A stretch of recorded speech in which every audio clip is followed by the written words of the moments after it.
All right. Good afternoon, everyone. We're back. It's Between Two Bibles. Yes. We're pushing on forward to everyone's favorite book today. Hopefully no internet issues today. Yeah, hopefully no internet issues, no guarantees, but a fun slate of our topic today. Yes. What are we covering? Whip it out. Give us our reading assignment. This week is Psalm 25 through 27, Mark chapters 5 through 8, and then Leviticus chapters 5 through 21. We technically started Leviticus last week, though we didn't talk about it. We're finishing Leviticus next week, though I think we're going to just finish up Leviticus. Yeah. Talk about it all in one big one swath in this video, and so we can focus on Hebrews next week, because there's a lot of Hebrews too. Right. Well, looking at that plan, this is maybe a good intro, that the book of Leviticus and the book of Hebrews go really well in hand. I had, this is a professor, he's at Fort Wayne, and he said that to read Hebrews, one has to have a Levitical imagination. And so here, this is a good prep week for that book, because without Leviticus, Hebrews doesn't really make any sense. Or we would say the work of Christ doesn't make any sense either. That Leviticus is laying out all these foundations and these themes and these imageries. The most powerful images of Jesus we have in his death and resurrection for us really do come from Leviticus. Which is maybe different than the reputation that Leviticus currently has. People think of Leviticus as boring and difficult, right, repetitive, not relevant to us. Right. Yeah. It's whenever people get seriously into the Bible, right, you see it a lot. Maybe you've had it happen. I remember having it happen when I was going through it the first time. And your Genesis, you plow through it. You're just like, this is great stuff. Narrative. The stories, there's not a lot that kind of hinders you. And then you get to Exodus, and the first half is good in Exodus, and then you get to that second half where you're building the tabernacle, and they're building this, and he's describing what they're doing, and you're like, okay, you kind of hit the road bump, but you kind of get the car back on track. And then all of a sudden Leviticus, you kind of hit that like a brick wall. When I did Old Testament in college, I was trying to read through the whole Bible that year, and I got to Leviticus. I made it through actually, but it literally stalled me to a point where I actually went somewhere else in the Old Testament and picked up, and then came back later on and finished off Numbers and Deuteronomy, and things like that. And since then, every time, like I think you mentioned this too, right? It gets easier. Yeah, it does. But there is that aspect where you do get to Leviticus, you're like, okay, but there's a lot of good stuff in there. And so today is all about Leviticus. Because I would argue that it's actually the most practical book in the entire Bible, quite honestly. And because we still, even if we don't work with topics like clean and unclean, we still mentally think through, what's good to touch, what we don't touch, what's something that's taboo, something that you go full force in. We use terms like polluted and clean. So these images are still with us. With the pandemic this past year, I almost was laughing because what was going on with the mandates and this and that. I'm like, holy cow, did they take a page out of Leviticus? Because it just read like Leviticus. I think there was a meme about that or something where, that all of a sudden it's, you shall not touch this now because of COVID and all that. And kind of playing off of Leviticus language. Yeah. And maybe this is a good forefront into all of this too, but when you looked at this, you had a great observation when we were discussing and prepping for this, was the lifestyle. Again, did you have any more thought to kind of say into that? Like when you look at Leviticus and you see everything that they have to do. Well, yeah, the first time you read Leviticus, you're like, how in the world do they actually accomplish any of this? Yeah. Because it's a lot of work, because just to be clean, considered clean to give a sacrifice, you have to really deliberately, you're not just always clean. You're probably most of the time considered unclean. Right. Because it could be, you're exposed to, a dead body, whether it's an animal or a family member, and you consider how many people and how many animals they had. Someone has to take care of them, and funerals, and it's a common, probably a little more common than it is for us.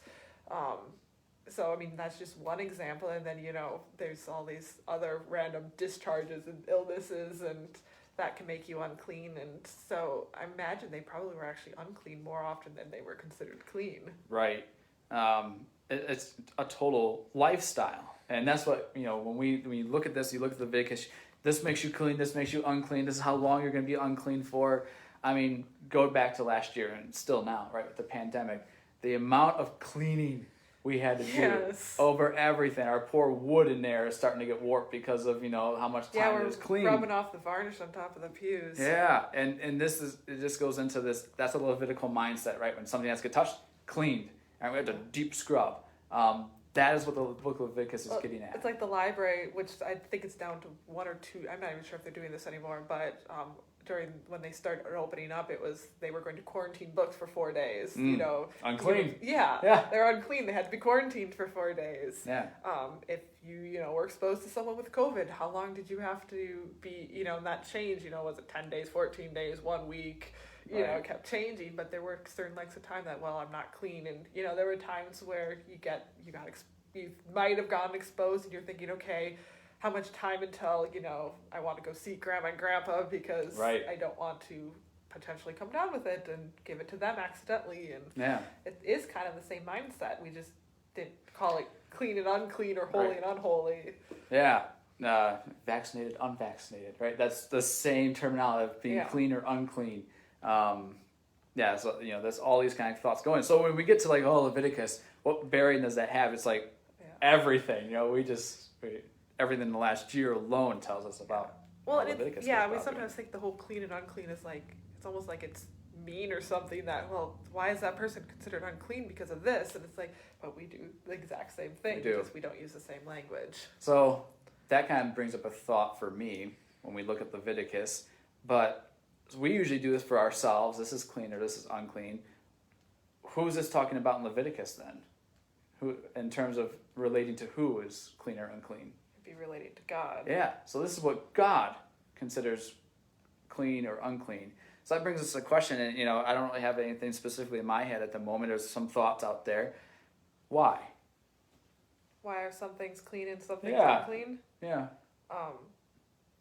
I thought it had to do with the effects of the fall of the curse, because something dead is considered unclean. Things only die because of sin. But then you get into things like menstrual cycles. You get into birth, even having sexual relations between husband and wife. It makes them unclean for a little bit of time. Childbearing is part of the curse. That's also true. Yeah. So there's a lot that goes into that. Yeah. It's interesting. A lot as you get into, I think when you get into Leviticus, what makes someone clean or unclean is that the book of Exodus actually kind of established this conundrum here, that at the end of the book, right, they built the tabernacle, the people are at Sinai, because this is where Leviticus is happening while they're on Sinai. That's where the book picks up at. And we've just had this realization that God has come down into the tabernacle and no one can be there. Like Moses himself, he can't even approach the tabernacle. And this kind of leaves us with the question at the end of the book of Exodus, right? We kind of briefly touched on this too, is, well, then how can we be with this God? Because, the book of Exodus is like, I'm going to be your God and you're going to be my people. At the end of the book then, which we're at this kind of okay, we can't come close to this God. How in the world are we going to be able to do this? And so God kind of opens up a way. So, when we read Leviticus 2, we can get easily lost in the weeds of all the sacrifices and the manuals and the exact prescribed nature of everything. But through it all, the major point that we should keep in mind is that this God, who realizes this problem that his people can't come near him, wants to come near to his people. And so he tells them, here's how you do it. Here's how you can safely approach me. Because God is wild. You can't safely just approach him and cavalier or indifferently just kind of come near, which we'll see that in Leviticus here. That there's actually a way that God says to come. I want you to come, right? But it's not going to be on the people's terms. It's going to be on his terms. So God's not being mean by creating all these rules and regulation. He's actually being kind because he creates the rules and regulations so people can approach him. Yeah, because otherwise there's no access. And this will come, when we get to talk about Hebrews 2, that this is what Jesus has done for us, right? Through Christ, through his blood, we have now access to God. And it sounds like people get mad at Christians, like, well, we can't believe in that or this God or that God or this religion. It's like, well, yeah, because those don't lead to God. This is why Jesus will go, I'm the way, the truth, and the life. No one comes to the Father except through me. God created one way for us to come. right? Because there's one God. It doesn't have different angles or vantage points. There's all different mountain paths that lead to the same place, right? In fact, they lead away from him. It's not about he knows you. that. Yeah, exactly. It's not about, right? It's not about us or us, right? It's about Christ, God, his way that he wants to have with us. It's kind of in the folk we call him Lord, right? I'm not Lord, he's Lord. So there's that too. So Leviticus has a lot of this in mind that digs through. This is ultimately the desire and love of God that's coming out here. If there's a theme verse, because Exodus had the theme verse of you will be my people and I will be your God. The book of Leviticus, the theme there is be holy, for I, the Lord your God, am holy. And this comes up, Jesus will say this, right? Be holy, for I, the Lord your God, am holy. This will pop up in a couple places in the New Testament too, that this is what Jesus has done. Which is kind of cool, because usually we take that as a command, right? Which there's that implication, be holy or else, right? But you can think back to how God always speaks, right? When the beginning says, let there be light, light just bees. And so here you can think of when God says, be holy. He actually makes us holy. Yeah, his word's actually going to accomplish that. So there is that command, there is that be holy because I am. But there's also that creative word that's happening here too, that be holy, boom, this is how God is making his people holy too. So you shouldn't purposely be trying to be unholy because God says, oh yeah, you're holy. Right. You should, but because you're not going to. Romans 6, right? Why jump back into the mud pit? Why because grace increases, that means sin should too? No, right? Why do we who are holy want to defile ourselves? Same language as Leviticus. So Paul, right? You can't get through Paul's writings without this understanding of Leviticus. This is important. This is good stuff. Are there any thoughts that you kind of have before you go into it? I think we're good to go into the text. What's holy? What does it mean to be holy? That's maybe a good thing to ask. Be set apart. Okay. What does that mean? If you were set apart, what does that mean? You're set apart for purpose. I think you always use the explanation of grandma's fine china. Yeah. You don't slap a piece of cold pizza and stick it in the microwave. Yeah. It's set aside for a specific purpose. Right. It has a purpose. Yeah. And so you get that with Aaron's, the garments, the tabernacle, these things, right? You can't be like, hey, we're going camping. We'll grab the tabernacle. We'll sleep in there tonight, right? You can't use this for common purpose. And in fact, this is kind of the word also is common. It loses its purpose if you use it for any purpose. Yep. And it loses its distinction. It loses its meaning. And often it will lose its function then too. This is why you use it for a specific reason. Like if I took the communion ware and I decided, hey, I'm gonna cook my lunch on top of this, it's you wouldn't do that. It's improper. It'd be irreverent. And so you don't treat it because this is special, right? Same thing, grandma's fine china, right? You don't just microwave it and nuke a pizza on it, right? You save approach it for Thanksgiving. Yeah, and the table's decorated, right? The candles are on. The family, usually dressed up pretty nicer. You're not just showing up to the dinner table, just got out, just woke up or something with a bed head or something like that. You kind of want to look decent for the family because this is special. So when we talk about holy, set apart is probably the best way to talk about it. Clean, these things have to be clean, which in Leviticus they're clean with blood, which always interesting to me. Right? Think of Revelation. What's said there? The robes. Oh, we're washed in the blood of the Lamb. Yeah, they're washed white in the blood of the Lamb. So I love that imagery where it's kind of this red, almost like red dye, this, red blood, and you take a garment and it's dirty, and you're thinking, well, what in the world? And as you scrub it, it gets clean when you scrub it with the blood. It turns white, and good soap. And so the image from Revelation is being picked up because of Leviticus. And this concept of blood is what makes something clean. And maybe another thing, holy is all about that. Holy is also something that's far from us. It's distant. God is holy. That means he's almost, you can't relate to him. There's almost a point where you can't relate to something that's holy if you yourself are not holy. In fact, you get eviscerated when that holiness comes because it can't stand anything not in its presence. So there's even that concept too. So in the Bible, holiness is not just a comfy, warm term. It's also kind of a terrifying concept. Peter does this in, I think it's Luke chapter 4, when they're fishing alongside the sea, and Jesus throws a net on the other side, and Peter does it. And we're told Peter falls down and says, "Please go away from me, because I'm an unclean man. I'm unholy." And he recognizes that Jesus is holy. And so when he sees this, he's absolutely terrified. Isaiah, right? Chapter 6, the heavens are opened and the angels are screaming at, "Holy, holy, holy is the Lord God." And Isaiah flips out, and his first words, "I'm unclean. I am not holy." And he recognizes that being in the presence of a holy God, this is also terrifying. And so what's God's answer? Well, he could just blow him off the map kind of thing, but God in his grace and his mercy decides, I'm going to make Isaiah, I'm going to make me, you, holy. And so he does this through Christ, through his word and sacrament. Faith purifies us. Hebrews will really get into that concept of faith is what makes us holy. So here, we're not even into the book yet, but we see these concepts and themes from Leviticus that they are so central to our faith and to our practice that without them, everything just becomes its own kind of whatever you want. So these things are important. So, yeah. I don't know, any other thoughts that you can kind of think of? I think we should probably get into the book. Okay. First 7 chapters then. All the different sacrifices. So the first 7 chapters are the manual sacrifice. And what's maybe some things that stick out to you about some of the sacrifices? That there are multiple of them. Yeah. Because when I was a kid, I always thought, sacrifice was, they had the one sacrifice for sin. And, right. But there's the peace offering, the grain offering, the burnt offering. Is that guilt offering?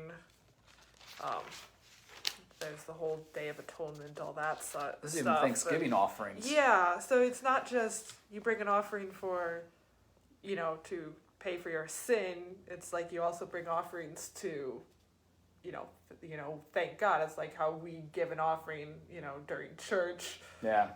As the sacrifice of Thanksgiving, I think we say in the one of the offertories. Yeah, I love my Bible here has the offerings of the Israelite people. There's the burnt offering, the grain offering, the peace offering, the sin offering for unintentional sins, the graded sin offering for some intentional sins, and guilt offerings.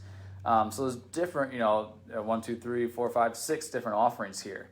And it even gives you the purpose for it. So access to God's favor, acceptance by God, provision for the most holy bread, for the priests, acceptance by God. They all have acceptance by God. For the meat for the families, a cleansing for the congregation, cleansing for the unclean sinner, and forgiveness by God to be in his presence.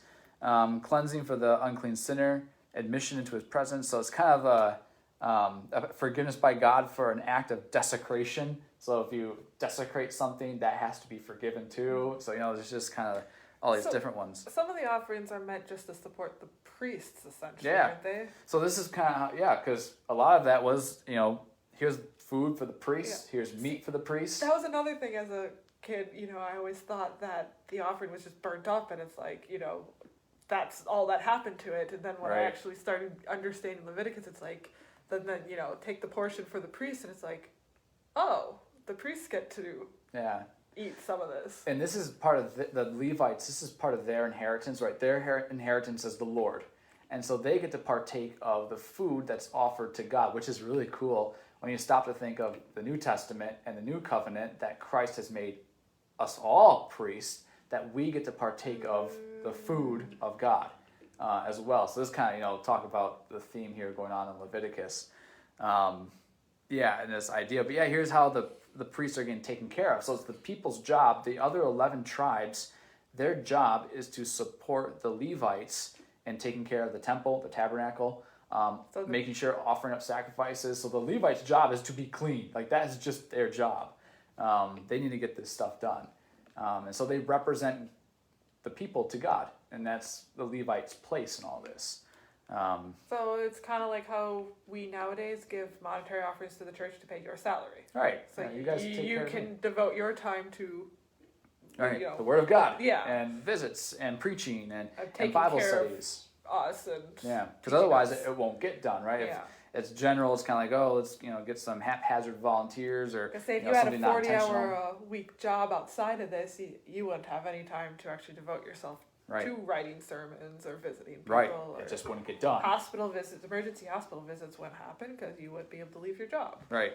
So is that too? We actually set aside someone to do this work, right? And we still do it. So the office of the ministry is not just a man-made invention or a product of sociology or something like that. It is actually ordained by God to focus in on this work because this work needs to get done, and therefore there has to be a focal point in which it is disseminated and given and all that good stuff. So it stems kind of from the idea of the priests and Yeah. Levites. Yeah. So that kind of comes all into play here too. But that's probably a good point to lay out here as well, that some of this was actually given to the Levites, and some of it would be God. So we have a whole burnt offering. That was what was all offered. There's no provision for the priests or something like that. Everything was offered to God. But there are more often than not that the priest gets a portion of that, and we'll see that later on in the book of 1 Samuel, and because Samuel's sons abused this gift. And they will take some of the portion themselves. The portions they're not supposed to take. Mm-hmm. Where right now it seems like maybe because there's not saying like, okay, what portion do the priests get? What they ended up kind of doing is that they would take kind of a tong kind of thing and just kind of randomly stick it in, and whatever they drew out would be what the priest got. And so that kind of seems to be what they decide on doing then for what does the priest get in all this. Probably keeps it from being abused. Right. Yeah. But then, of course, Eli's sons, they end up abusing it by, they kind of load the dice, kind of in a sense, and they know what the good portion is, so they kind of like cheat the system and get it, which, God knows their intentions, and we find out how well that goes. But that's way ahead of us. But here again, the practice of Leviticus is what will be... it plays out in the rest of the Bible. And we see how important this is, too, because... talk about when this doesn't go right, when this is neglected, or when this is abused, we see that God has actually a response to this. It happens in chapter 10. It's going to happen in the book of 1st and 2nd Chronicles. That's way ahead of us here too. But the entire book of 1st and 2nd Chronicles emphasizes the temple and the priests and the worship. And the kings are evaluated, unlike in 1st and 2nd Kings, they're evaluated by their faithfulness to the priest and to the temple. And when those things are not happening, the kings are bad. But when those things do happen, the kings are good kings. So we also see then that the worship life of the people of God is often dictated by their faithfulness to, God's service here that he gives. Which is kind of interesting. You kind of can't be faithful to God unless you worship him the way he wants to be worshipped. Yeah. And that's a good point too, because God here is telling them, this is how you're to worship me. So it really gets away from like the idea of preference, or this is how I want it. It gets more into this is how God has said, this is how you're to worship me. This is how you're to come to me, and he wants that. Jesus will even get that, right. He kind of disseminates this from not like you have to worship in this location spot, right. When we get to the Old New Testament here, but it must be done in spirit and in truth. The Spirit who gives us everything about who Jesus is. The Spirit who says he comes to judge, to convict, and to comfort. And so all these things are going to be done by Christ's word now, right? His new covenant, his worship that he gives. So yeah, that's a good point to make as well with all of that. Good. What else sticks out here in these first opening chapters about sacrifices and what the people are given? There's a lot of detail about what kind of animal and when and how and weights and the common. I love the this is a pleasing aroma to God. So let me find out. It's one of my favorite sayings here. Like chapter 1, at the very last verse in chapter 1, and the priest shall burn it on the altar on the wood that is on the fire. It is a burnt offering, a food offering with a pleasing aroma to the Lord. This idea that you can. This happened in the book of Genesis when Noah got out of the ark and he gave the burnt offerings, and we're told that the smell of it was pleasing to God, that the sacrifices were pleasing. And it's a good smell, so God loves a good piece of burnt meat. He just loves cooked meat. And we have it here too, Leviticus, this refrain, this will be a pleasing aroma to the Lord. Talk about another image that's given in Paul's writings. I think he does it in I'd have to take a look, but maybe Ephesians, but definitely 2 Corinthians chapter 5 or chapter 2, where Paul lays out and says that we are now the pleasing aroma that is ascended up to God because of Jesus. And so here, this kind of cool idea that we're the sacrifice in a sense, that what God smells from us is pleasing because of Jesus, that the sacrifice of Christ is then put on us, and therefore we become the pleasing aroma to God. So this kind of is an interesting image that Paul uses, and he's getting it from Leviticus. So that's kind of fun too. There's another point that I had off the side, but I lost it as I was talking about that. Well, if you think about it. Yeah, a lot of speeches. Notice how there's kind of God talks to Moses, and then Moses will talk to Aaron. So it's kind of like this immediacy where, and that's a different thing too. A lot of people today, even with worship, right, they want to worship God immediately without like a means to it, right? So they'll connect God with something. They don't need the word; they'll just feel it or they'll think it. And here, there's kind of like God says. That's related, and it's kind of brought back to him. Where here it's kind of God's word that kind of establishes the precedent for this or that. So, yeah, you see a lot of that in these first opening chapters, just the 7 chapters there. So, good. Anything else that you see? I think this is getting a little bit into the next chapter, but I think it shows up in some of the offerings about the laying your hands on it. I find that to be interesting because, like, we usually think of laying hands as you lay your hands on, someone about to be confirmed or ordained, installed, baptized. We think of laying on hands in that regards, and here it's you're laying your hands on a sacrifice. It's like you're putting your sins on it that way. Is that how I understand it? It's almost kind of like a transfer of what's, you can think of this, we see this talk about Leviticus popping up in the New Testament too with Jesus, right? When Jesus touches someone, they're made clean. We're hearing these sacrifices when the priests go and they touch the sacrifice, a transfer of guilt. We almost have it where the high priest, he has that with the Day of Atonement, where he takes the goat and he puts his hand on the goat and he confesses all the sins of Israel. So it's almost kind of like, he's keeping a record of sins. Oh Lord, who could stand? And so as the high priest is talking about this, he's touching the goat, and this sin, that sin, the golden calf. This and that and every other thing. And as he's talking about that, it's bringing these sins to remembrance. And then what takes the sacrifice, the kill for it, that animal. Instead of the people, instead of Aaron, talk about how much this is pointing into Christ, the work of him on the cross for us, that he is the one who bears all the sins. So there's the sacrifice, bears all the sins of the people. Here's Christ who bears all the sins of his people. The imagery here is so powerful. It's some of the most powerful imagery of Christ in the entire Old Testament. It's right here in Leviticus. So that's good. That's a lot of good stuff. That's chapter 16 in Leviticus. But that's powerful too. And that'll lead into some of our festivals. A lot of these Old Testament festivals that are given here in Leviticus kind of have a lot of Christ-like meanings too. So, good. All right. As we push forward, there's chapters 8, 9, and 10. And in those 3 chapters, it deals with the consecration and the ordination and the establishment of the priesthood. And what are some things as you kind of read through that kind of maybe stick out or weird or interesting or just kind of grab you? Well, there's the anointing oil. Okay. Which I thought was interesting because the oil shows... they're always anointing with oil. Yeah. Is there significance to the oil or just... The oil is a way of, it's anointed, being set aside, chosen. In fact, this is where we get the word Christ, right? The anointed one. Mm-hmm. We see Aaron here. He's anointed. It usually means that person's set aside by God for a reason. So here Aaron, he is anointed with oil, in fact, a certain oil that only be used for the priest as a way of being ordained. He's now been set aside by God to do this. In fact, part of my ordination, I was tempted to actually do a rite of anointing, which was done a lot for ordination, but I ended up not doing it. But it was kind of like, that would have been kind of fun. But here we see it's been set aside for this. David's going to be anointed, chosen. Is there any connection to Jesus having perfume poured on him before his... It's prepared me for my burial, right? There's almost this death. Being set aside for this. Yeah, Psalm, I'm going to flip ahead. I think it's Psalm 130, which is way ahead of us here. But I always love this image here that is given.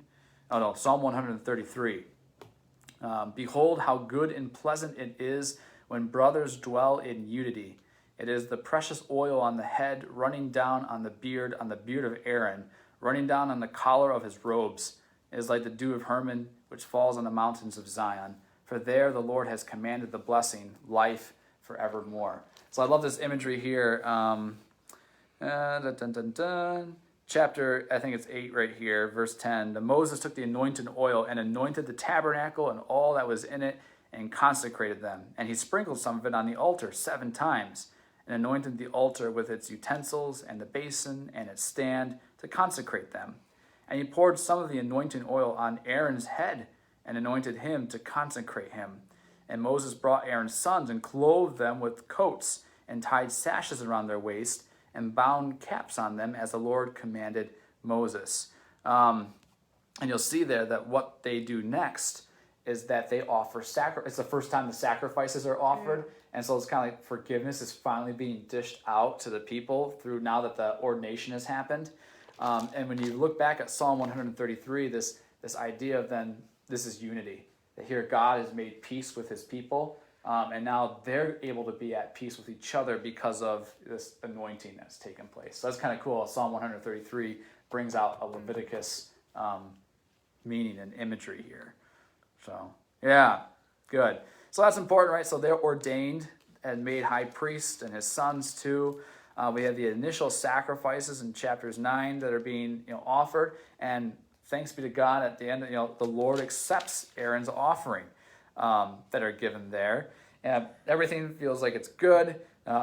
Moses lifted up his hands toward the people. He blesses them. And he came down from the offering, the sin offering, and the burnt offering, and the peace offerings. And Moses and Aaron went into the tent of meeting. And when they came out, they blessed the people. And the glory of the Lord appeared to all the people. And fire came out from before the Lord and consumed the burnt offering and the pieces of fat on the altar. And when all the people saw it, they shouted and fell on their faces, which will happen in 1 Kings chapter 18 too, with the prophets of Baal. And the fire Lord coming rains down. down fire. I always find that an interesting story. Yeah, so here's another Leviticus tie-in from that section too. So we're tying in all parts of the scriptures today to Leviticus. So they fall on their faces. All's look good, right? God's accepting this. And then we chapter have 10. Nadab and Abihu. Yeah, the 2 sons of Aaron. And what happens with them? After being told exactly how to offer sacrifices and incense and all that, they do it wrong. Mm-hmm. Essentially. Yeah, this is always kind of one of those like freaky sections in the Bible. Like, it's when we get to I forget Uzzah there when is he the one who touches the ark? Yeah, when it falls, he goes to keep it from falling, and the Lord strikes him down dead. And you're kind of, but he was going to like do something good, and it's just like, well, no, he didn't. He didn't do it with how God wanted him to approach. So it wasn't really good. No, so it wasn't really good. And in fact, there's a whole backstory to that one. There too. is, which we'll finally get to. So keep that in mind with Uzzah. But here, Nadab and Abihu, the 2 sons of Aaron, we're not exactly sure what they did to be exact, right? Did they, outside before they came in, right? There's supposed to be a certain way to bring fire to the Lord to keep the fire trimmed and alive and whatnot. Maybe did they go outside and kind of like light something real quick, come in and try to like light that? Maybe. I saw somewhere recently, I don't know if you shared this with me or I saw it somewhere else, that they might have been drunk because then it goes into here about how you shouldn't drink wine or strong drink. Yeah. Right after that. Right, it's kind of like one of those things where it's like, well, why is that being said there? Right. Which that makes sense when you come to Eli's sons, that they're often serving drunk in the tabernacle too, and then also their relations with women, and they're being polluted, and they're not keeping the Lord holy too. So that kind of same imagery is being played out here in Leviticus as well. So it's kind of interesting. I always love the line. Let's see, chapter 10, verse 3 there. Fire came out and consumed them. Then Moses said to Aaron, "This is what the Lord has said. Among those who are near me, I will be sanctified, and before all the people I will be glorified." And Moses held his peace. I'm almost saying, what does that mean? That Aaron held his peace? Is he kind of sitting there and Moses kind of comes to him and rebukes Aaron because of his sons. And Aaron just kind of sit there and take it. Because that comes up with a problem here later on that, they kind of messed up. They did not offer right sacrifice. And then it comes up again later in chapter 10 because there's a fear that Aaron didn't burn the offering right. And they're kind of afraid, saying, would he accept it? So there's kind of fear because at the chapter 10, like, oh man, maybe the sacrifice system is not going to work. And here we have Aaron saying, well, I didn't offer it rightly because I was afraid that I would, in my heart, have it offered up wrongly. And so Moses accepts that, and which is kind of interesting, kind of this kind of fear and trepidation that when humans are trying to do their side of worship, that they're going to get it wrong. And so they have to rely on God's grace at times here as well to actually do this. Sometimes the intention matters more than what you actually do. Right, and you'll get that at times, and little sneak peeks of it too. When is it the days of Hezekiah? They have the Passover feast for the first time. No, maybe it was Jehoiachin. I'd have to look this up. Oh, some of them were unclean. Yeah, 2 Chronicles 35, I do believe. And some of the people are unclean because you had to prepare for the Passover, and before you offered up the Passover, you had to become clean. And Hezekiah, and some of the priests aren't clean too, which is, and so Hezekiah prays on behalf of the people, saying, Lord, even though some of us are unclean, may you accept the sacrifice and the praise of these people, even though they are not fully ready yet. And we're told in that the Lord actually hears and grants his prayer and gives healing. So that's kind of interesting to note there and that as well. But yeah, so you kind of have this system set up. This I always find, this is the inauguration of the Old Covenant of the sacrifices. And there's a parallel story, which we already did in Acts, with the inauguration of the New Covenant. And there's two people there who abused the New Covenant, and the same thing happened. So Nadab and Abihu turn into a nice crispy, steak here in chapter 10. They get burned. And we had Ananias and Sapphira, who, when they lie about what they've given, that they too are put to death by God. And so there's kind of like this, God takes this seriously. This is not cavalier. You don't just say we can get away with it. That God will be held holy among his people. And so when that's not done, God he makes an example of each of these kind of cases. So, yeah, but I don't know what sticks out here to you about any of that. It always kind of freaked me out a little bit when I first read it. Right. But well, it kind of, sometimes you have the attitude of people saying, if I came into that church building, right, I thought it would fall on me. Yeah, or if lightning would strike. Or... Yeah, because they're paying attention to God's holiness. Yeah. So in some sense, when people have that, I almost respect that a lot more. Not that I think that should keep them away, because in fact, after that, we'll say, well, guess what? Give them the gospel. Jesus, right. They need to hear Jesus. But I have a lot more respect for that. Well, if I came in there, the place would fall down or lightning would strike me, than I do for people who, God's not going to do that to me. Why would he? I don't know. Why would he do that to Nadab and Abihu and Ananias and Sapphira? So that cavalier, that indifferent attitude is much more dangerous than the, oh boy, if I walked in there, bad things would happen. It's probably where people more out of the world get the idea that the God in the New Testament is different than the God in the Old Testament. Because people think, in the New Testament, God's all nice and happy, and my best friend. And in the Old Testament, he's mean and kills people and all that stuff. And it's the difference isn't in the character of God. The difference is in Christ. Right. And even with that, too, we look at chapters, whenever we see putting our theological hats on here, our New Testament hats, whenever it says the Lord spoke to Moses, this is Jesus. So Jesus is the one giving these things. He's going to come to fulfill them. He's going to come and, complete them. But it's not like the New Testament. It's like God's saying, oh, let's try this now. And the Old Testament was just him practicing. No, that's not it.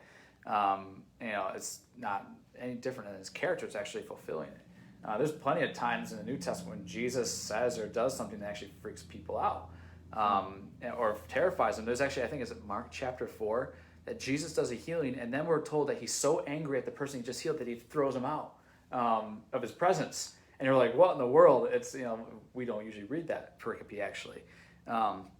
Jesus heals someone and then gets angry at him and kicks him out. And Yeah, and apparently other clues, context clues in the area, but Jesus does it again, suggest that this person came in with, I just want to be healed, and that's the only thing I want from you, Jesus. So when Jesus does it, then he gets angry at that person because he's not seeking Christ, he's just seeking to have his problem cured. So it's kind of interesting. John chapter 5, right? Jesus says, hey, dude, you've been healed. Don't go on sinning or something worse is going to happen to you. So this go into like 1 Corinthians where Paul talks about where the Corinthians are getting sick and dying because they're not doing communion right. Right. In fact, what does he say? It's not the Lord's Supper, right? It's almost like doing their own supper. They're going ahead with their own thing. And so they've turned it into something that's about them and not about what the Lord has come to give them. And we have that here. That's Exodus chapter 32, the golden calf, right? That the people, they took the service and it's now their service and not the Lord's. So there's that whole aspect to be kind of careful of too. And the Corinthians in the New Testament abuse this. So it's the same God. And you don't approach him in a way of unbelief, because every time you approach him with unbelief, like Nadab and Abihu, you get burned. And that's always what gets God angry, right? It's not because I failed to do everything, this way and that way. It's this unbelief that approaches God saying, he will neither do good nor will he do evil. That's one of the prophets. So interesting. Good. All right, then after that, clean and unclean animals. And hey, our word of the day for our Between Two Bibles, we didn't get to announce it. Here's what we have between us: hand sanitizer. Now, what makes you clean, unclean? It's sold out. You almost couldn't find it last year. We had a good stockpile of it, and it was just precious stuff, right? This is what determined if you were clean or unclean. If you could touch something, or if you did touch something, what'd you do? Squirt some and you rub it in. Clean. My hands turned callous and dry because I used it so much. So today, in honor of the book of Leviticus and our conversation, our Between Two Bibles is a thing of hand sanitizer. So when you ever see hand sanitizer, think of the book of Leviticus. Because that's exactly what the book gets at. So, chapter 11. Why are some animals clean? Why are some animals not clean? Good question. We just don't know. Right, we don't have any, reason for it exactly. It could be because some of these animals were used in pagan sacrifices, and so God kind of establishes, okay, we're going to do this. You see some precedents for that in the Didache and early Christian writings, where the Jews, for example, we have to fast on Tuesdays and Thursdays and Saturdays, and so the Didache says, you're not going to fast the same day they do, so you're going to fast on Mondays and Wednesdays and Fridays. So early Christian writing would start to separate itself from other religions by saying, okay, they're doing that, well, we're going to do this then. So maybe here you have some of these, what makes an animal clean or unclean is determined by what were some of the pagans using for their sacrifices or for their omens and things like that.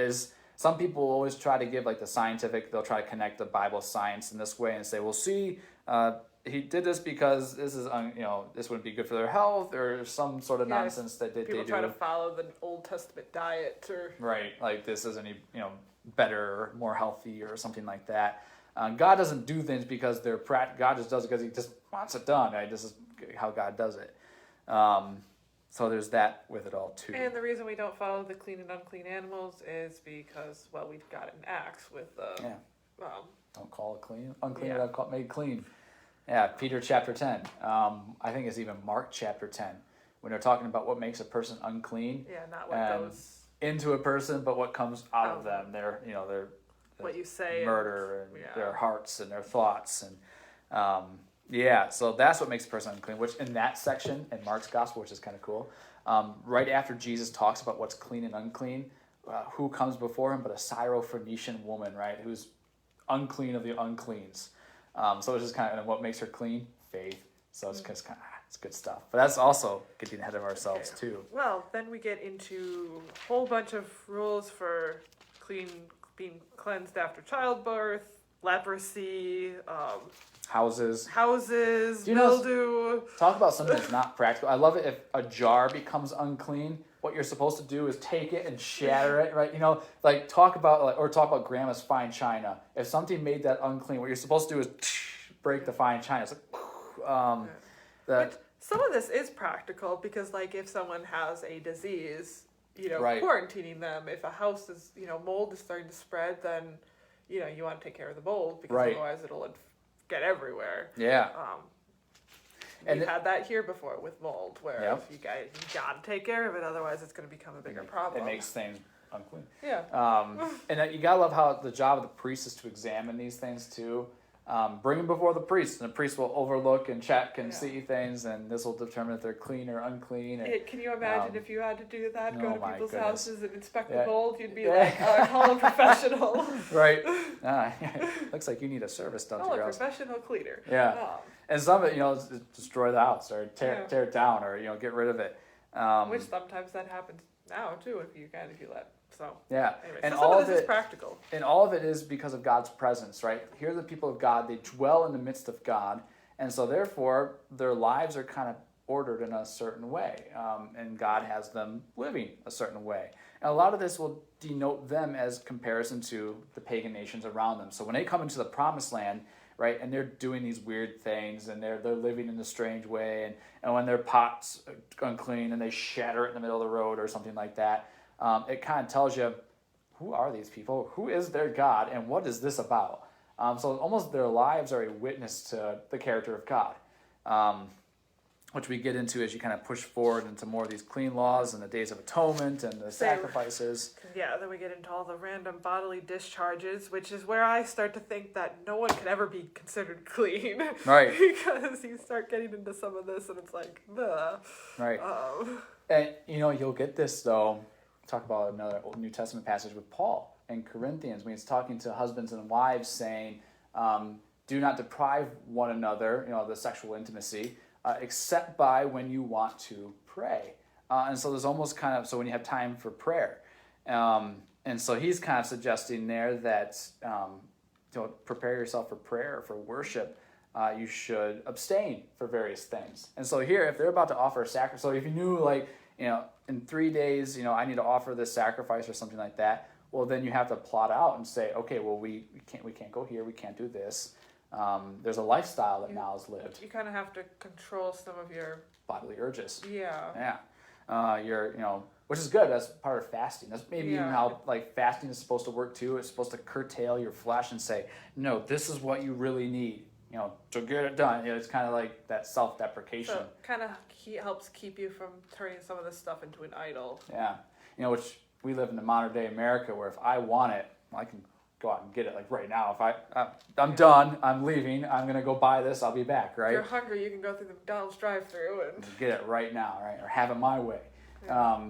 Here, the Old Testament, the laws, even still today for even worship, right? It's this is, there's a specific code, there's a way of life to it. And it shows forth our life in our lives too. So, good. Okay. All right. Day of Atonement. Day of Atonement. That's love important. This. This is kind of the central nut in the entire book of Leviticus. Everything kind of leads up to here.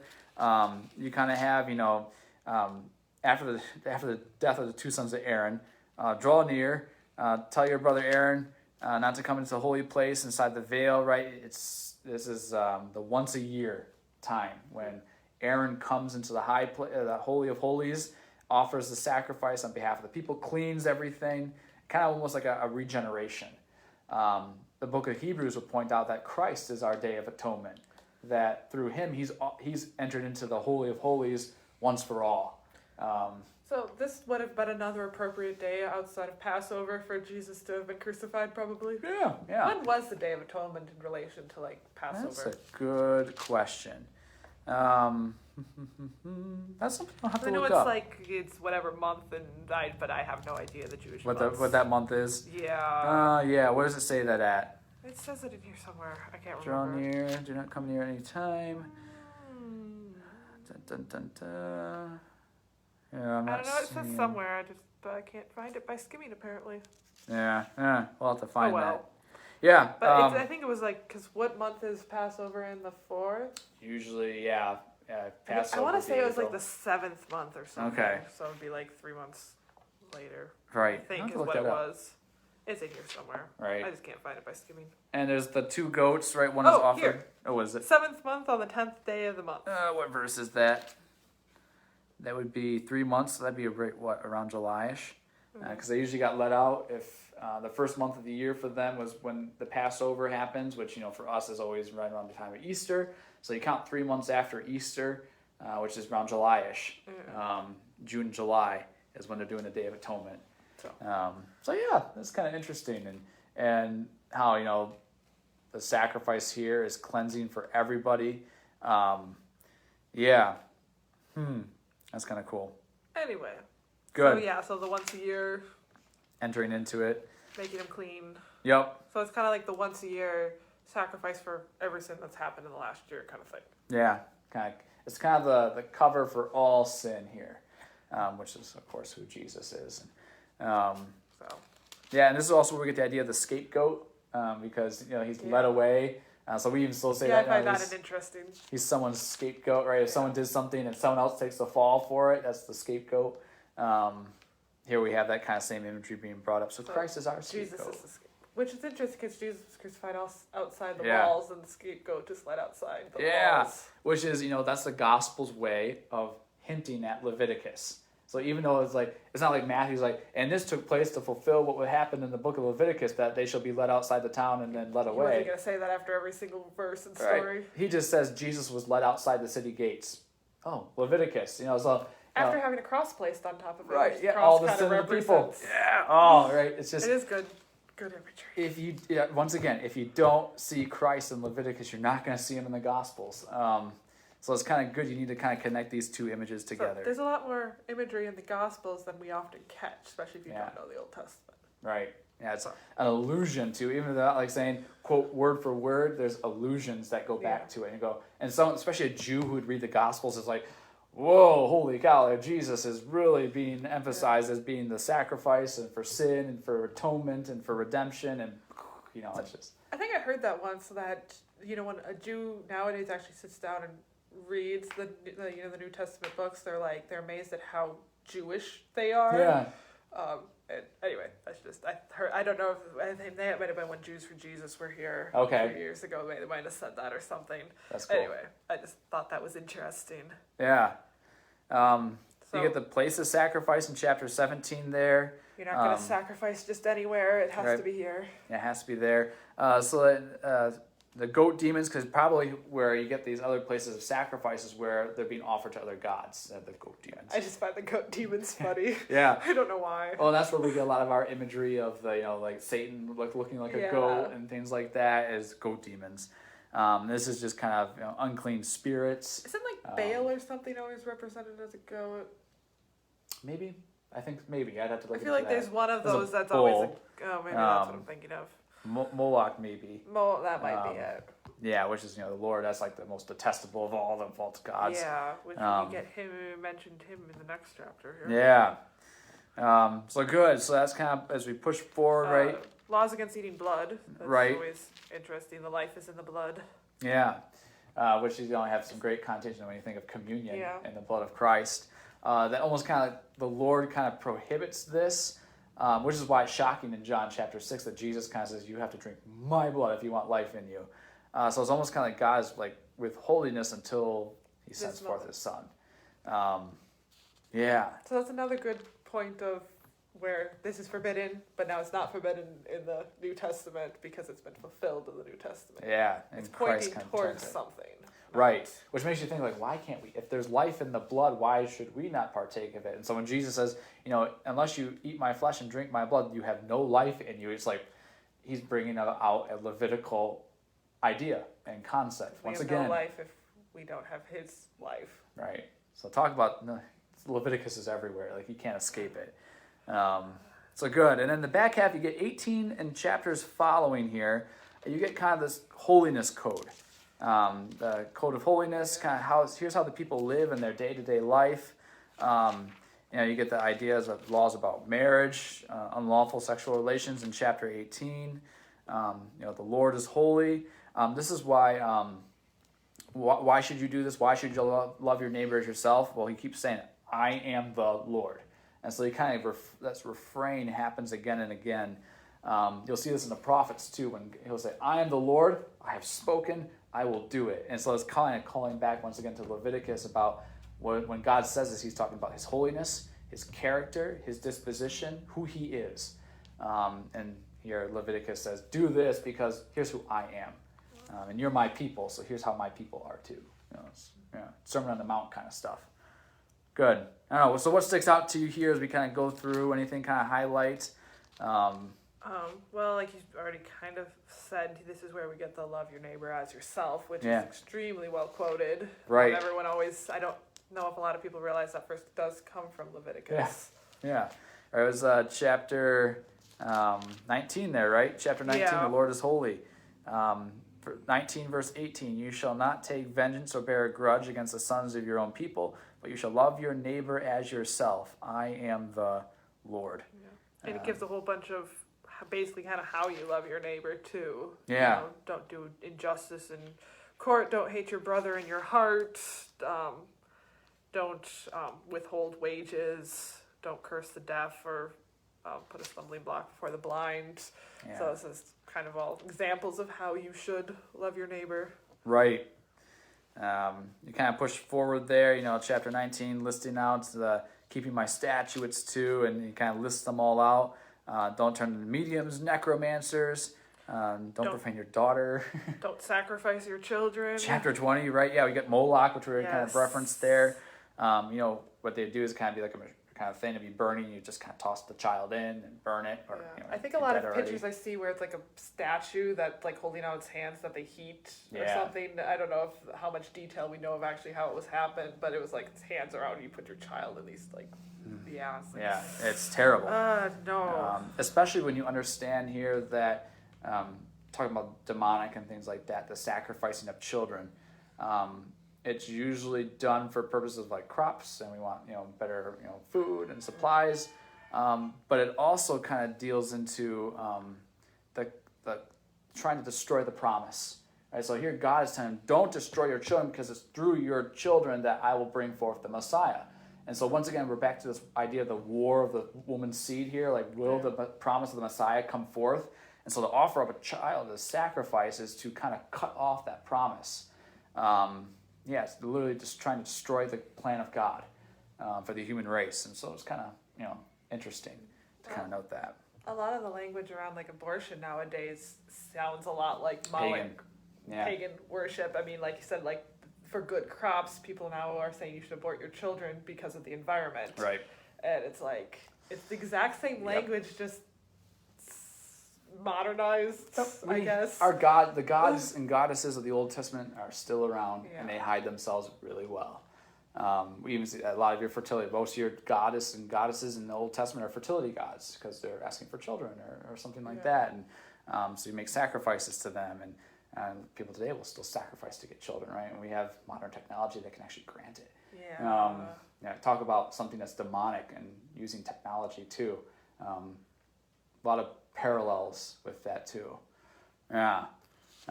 So good, well, not good, but as we dig into this, you see this still play out. Leviticus still plays out today. Holiness in the priests. Here's how the priests are to be. As they get into all these various things, and then finally, chapters 23, we get to the various feasts of God, and God sets up a calendar for them. Here's what you're going to observe every year. Here's what you're to do at these festivals and feasts. Here's what you're required to do. He's setting up a way of life for them, like how you're supposed to order the seasons, right? And all of a sudden April starts coming around. If you're a Jew, it's like, it's Passover time. And just like how we do it, December 1st happens, and guess what? Almost Christmas. It's almost Christmas. The music starts playing, the lights come on, right? The winter wonderland. So this is kind of like our church year, where we have certain festivals, and we call them feasts and festivals too. The Feast of Christmas, you get Easter, Pentecost, where right now we're in ordinary time, or the season after Pentecost, or the season after the Holy Trinity, depending on which version you're using. But we start hitting fall, and it's like, Reformation and All Saints are end of the church year are coming up, and so the readings and the colors and the hymns all act appropriately for those. Right. They almost start conforming to these ideas and thoughts and images. That tells us too, because we mentioned this, how the Old Testament here is not dictating how we worship, but certainly informing how we still worship, right? That God, he obviously likes a calendar, right? So we as a church have a calendar too, and it doesn't mean we need to follow it this and that and that, but it means that we have been given this gift to use and to incorporate into our life. And so guess what? We hit upon all the important events of our faith, and we hit upon all the work of God. So like God doesn't specifically command us to celebrate Christmas, but we celebrate Christmas because we're remembering what God has done, and we keep that cycle, so we always celebrate the same. We make sure we hit all the highlights every single year. And so it's almost like fire it back right at them, that kind of thing. Like, oh, we shouldn't celebrate Christmas. Like, why not? Why don't you want to celebrate the birth of Christ? Right? We shouldn't have Easter. Well, what in the world? The main focus of the faith is the resurrection of the dead and the victory that Christ has achieved over the grave. Why not? We should be careful not to let some of the secular elements become the main things. Yep. But there's nothing wrong with the church gathering on December 24th and 25th to celebrate the birth of Jesus. There's nothing wrong with having a nativity or lights or decorating the church accordingly. Yep. We do that for all the other seasons, certain colors and and then we also can look and say the church has always done this. Yeah. Right? So to kind of throw this off means that we're kind of rejecting this unity of the faith too. And so, right, these aren't things that kind of chain us. These are things to connect us to people, to those who have gone before us and that are still worshiping right now. So we're entering into the same life that they are. Church tradition kind of gives a voice to the saints, the church triumphant, those who have already died in the faith. And this tells you what kind of, here we're talking about like various worship things, but the things that split the church apart in the early years were actually the differences in when we celebrated Easter. So the Council of Nicaea, not only they had gathered to deal with the question of Arianism and the divinity of Christ, that being denied, they also had to work out the date for Easter.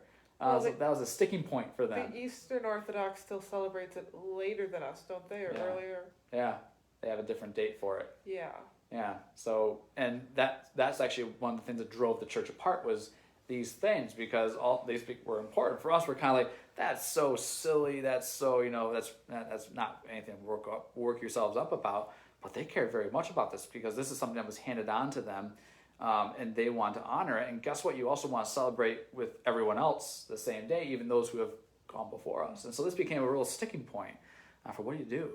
And how do we honor the Word of God and those who've also gathered around it too? How do we honor one another? Love the Lord your God and love your neighbor as yourself kind of plays into that. So good. So we get the various feasts.